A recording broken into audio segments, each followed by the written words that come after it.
बिस्मिल्लाहिर्रहमानिर्रहीम। बहुत शुक्रिया ज्वाइन करने के लिए। आज की एक खूबसूरत वीडियो के साथ हाजिर खिदमत है। हमारा जो आज का मौजू है वो डिस्कशन के लिए जो बहुत ही अहम है स्टूडेंट्स के लिए कि चीज़ों को याद करते हैं, याद तो रह जाती हैं लेकिन फिर भी कहीं ना कहीं पॉइंट्स, कोई ऐसे फार्मूला, कोई ऐसा लम्हा रहता है उन बीच में जो भूल जाता है। सो हम उन स्टूडेंट्स के लिए कुछ ऐसी गाइडलाइन लेकर आए हैं जिनको फॉलो करके वो यकीनन एक तो बहुत देर बाद इनको याद रख पाएंगे और एग्जाम्स में यकीनन अच्छे मार्क्स भी ले पाएंगे, क्योंकि जितना ज्यादा उनको बेहतरीन याद होता है उतनी ही जल्दी वो लिख पाते हैं और टाइम से पेपर को कवर कर लेते हैं।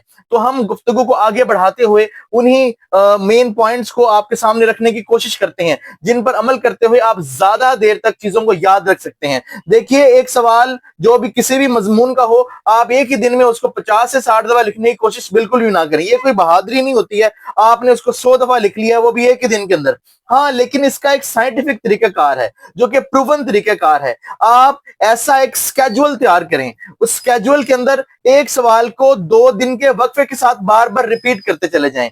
2 दिन के बाद, फिर 4 दिन के बाद, फिर 6 दिन के बाद, फिर 10 दिन के बाद। इस तरह करने से एक सिक्वेंशियल रिपीटिशन का एक पैटर्न बनता है जिसको दिमाग समझ पाता है और दिमाग समझता है कि ये कोई इतनी इंपॉर्टेंट चीज है जिसको बार बार रिपीट किया जा रहा है। सो इसको दिमाग खास महफूज खाने में स्टोर कर लेता है। मैं सादा लफ्जों में बात करने की कोशिश कर रहा हूं और इस तरह वो हमें लॉन्ग टर्म के लिए याद भी रह जाता है और कुछ अहम नकात भी याद रह जाते हैं। कभी कभार ऐसा अगर हो जाए, कुछ अहम नकात भूलना शुरू हो जाए, तो हम पॉइंट नंबर 2 उसके लिए आपके सामने मुतारिफ करवाते हैं। वो ये कि जब आप इसको रिपीट करते हैं, रिपीट के दौरान आप इसको जहन में कुछ क्वेश्चंस बना लें, उन क्वेश्चन से इसको रिपीट करने की कोशिश करें। जैसा कि एक मुकम्मल सवाल आपको याद है, आप उस सवाल के बारे में कुछ सवालात खुद से पूछने की कोशिश करें। जब आप ऐसा करेंगे तो उन सवालात में से वो पॉइंट्स आपको याद आएंगे या कुछ याद करने में मुश्किल होगी। जब आपको मुश्किल हो तब आप उनको किताब से देखकर अच्छी तरह दोबारा से याद करें और रिवाइज करें। इस तरह आपको अपने ही सवाल के अंदर मौजूद कमजोर हिस्सों के बारे में मुकम्मल आगाही हासिल होगी और आप उन्हीं चीजों को दोबारा से रिपीट कर सकेंगे और आपको पता लग जाएगा कि कहां पर आपकी कमजोरी मौजूद है। लेकिन तीसरा और एक बहुत ही अहम नुक्ता ये कि आप अपना सेल्फ टेस्ट खुद कंडक्ट करें। आप एक चैप्टर तैयार करने के बाद अपने लिए एक खुद टेस्ट बनाएं और उसको खुद कंडक्ट करें। एक चेयर के ऊपर बैठ कर बिल्कुल इम्तिहानी माहौल बनाकर और एक गत्ते के ऊपर पेजेस को रखकर सवाल को हल करने की कोशिश करें और एक छोटी सी घड़ी को अपने पास रखें ताकि आप उसके ऊपर टाइम देख सकें और मुकर्ररा वक्त के अंदर अपने पेपर को, सवाल को मुकम्मल भी कर सकें।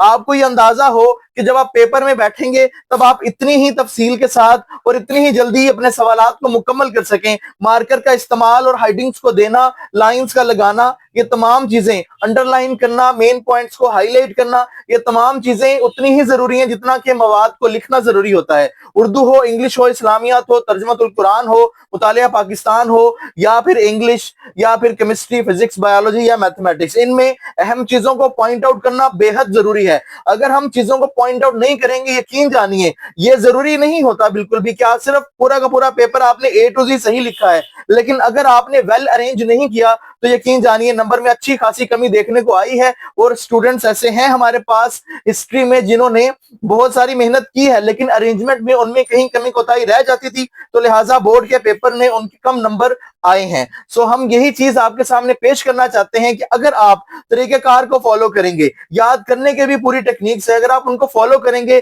तो इंशाल्लाह हमें पूरी उम्मीद है अल्लाह की तरफ से कि आपको अच्छे मार्क्स जरूर मिलेंगे और आप भी हमें अपनी दुआओं में याद रखेंगे। हम एक और पॉइंट्स को आपके सामने इसमें ऐड करते चलें। ऐसा जैसा कि बायोलॉजी ऐसा सब्जेक्ट है या फिर केमिस्ट्री या फिर फिजिक्स के अंदर भी अगर कोई थ्योरेटिकल पोर्शंस मौजूद हैं जिसमें बहुत सारी डिटेल्स लिखी हुई हैं, या इवन के जैसे मुतालिया पाकिस्तान है, बहुत सारी डिटेल्स लिखी हुई हैं इस्लामियात में या उर्दू में। सो इसको अगर आप आसानी से याद करना चाहते हैं तो आप इसकी एक फ्लो शीट डायग्राम बना लें। आपको फ्लो शीट डायग्राम बनानी आनी चाहिए। हमारा माइंड फ्लो शीट डायग्राम को बहुत ही अच्छे अंदाज में समझता है, इससे हमें चीजों को याद रखने में बहुत ही ज्यादा आसानी होती है। देखिए, फ्लो शीट डायग्राम कहते किसको है? फ्लो शीट डायग्राम का मतलब है आपके सामने जो भी चीज है वो एक प्रोसेस की मानिंद है। एक पैराग्राफ लिखा हुआ है, वो किसी भी मजमून का हो, उसमें एक रब्त लाजमी मौजूद होता है। आपने बस वो रब्त तलाश करना है और उनके मेन पॉइंट्स को आपस में जोड़ना है। इसको आप पहले मेन पॉइंट को एक बॉक्स में लिखें, उसके सामने एक एरो लगाएं और दूसरा बॉक्स बनाएं, उसके साथ अंदर दूसरा मेन पॉइंट लिखें। इसी तरह तीसरा, और आप ये तब तक करते रहें जब तक कि कहानी या वो प्रोसेस अपने इख्तिताम को नहीं पहुंच जाता। और इस तरह से आपके सामने एक फ्लो शीट डायग्राम वजूद में आ जाएगी और ये आपको पूरे पैराग्राफ के बारे में एक नक्शा फराहम करेगी जिसको आप बड़े ही आसानी के साथ याद कर सकते हैं। एक नजर डालेंगे, पूरा पैराग्राफ आपके जहन में रिपीट हो जाएगा। ये वो तरीका है जिससे अक्सर बेशतर तालिब इल्म लाइल्म होते हैं और वो समझ नहीं पाते हैं कि इससे भी कोई अफादियत हासिल की जा सकती है। तो जनाबे वाला, ये कुछ अहम तरीन पॉइंट्स थे जो आपके सामने हमने रखने थे। अगर आप इन पॉइंट्स पर अमल करेंगे तो हम 100% श्योर हैं कि इंशाअल्लाह ताला, अल्लाह ताला के घर से पूरी उम्मीद है कि आप लोग पूरे मार्क्स भी हासिल कर सकेंगे, चीजों को याद भी रख सकेंगे और भूलेंगे भी नहीं। बहुत शुक्रिया, अपनी दुआओं में याद रखिएगा। वस्सलाम।